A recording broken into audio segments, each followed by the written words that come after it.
Hi, my name is Jeff Rentis, and I want to talk about making designs that are abstract that have a contain a narrative. Now, I'm going to do a mood assignment, and I have a list of moods here, and I'm going to pick alone because I think that'll be pretty easy. I want to share with you too some previous student work. These are old design assignments done with cutout paper, but you can see that you can definitely have narratives of groups and isolation, flow. I mean, you can definitely tell a story just with line and with abstraction. So I thought I'd start out with some pink and then put in some squares. I'm going to go with pink and red, kind of, maybe go with like a happy kind of a feeling. And I just want to copy these down.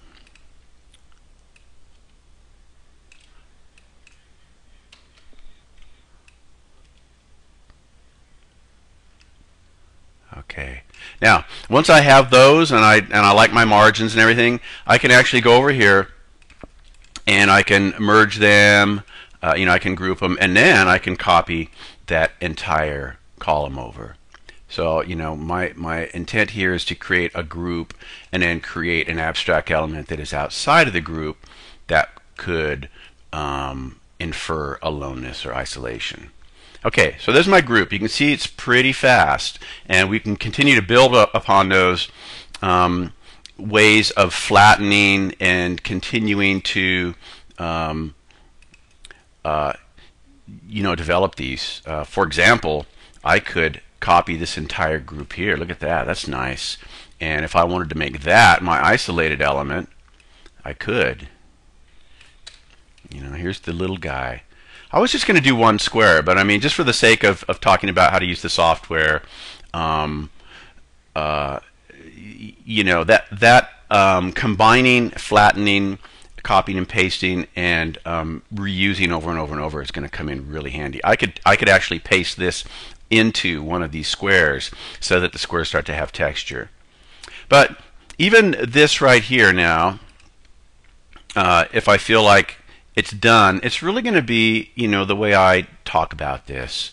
And let's see, I want to... when I post my written component for this, I would say, and actually, I've forgotten something here. Wait, before I go any further, I want to colorize this. When you're alone, you feel gray, right? And maybe...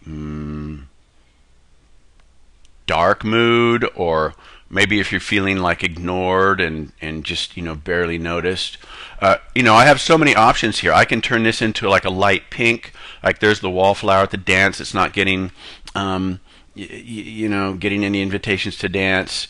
I can also, remember, I can talk about this as the individual. It doesn't have to be a bad thing. It really depends on how I want to spin it, and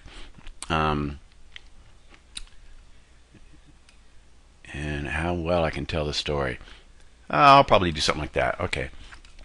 So here you can see when I post my written component on this, I would say, here's the group, the buoyant, joyful, red, empowered group on that lovely pink background, and here's the poor little gray, unnoticed, left out of the group guy. So, and I've actually attached him to that white area there.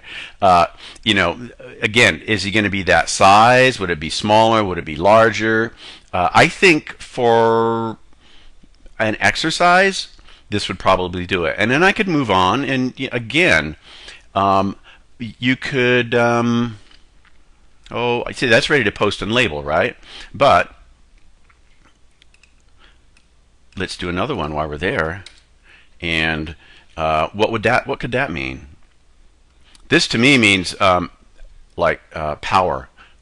politics, the people in power, and here's the little city group that has to kowtow or follow what this big red grouping says. So you can see that it's not just the making of the design, but it's the way you spin it, the way you write about it, and the way you describe what's going on that counts. And there's a million different ways to put these together.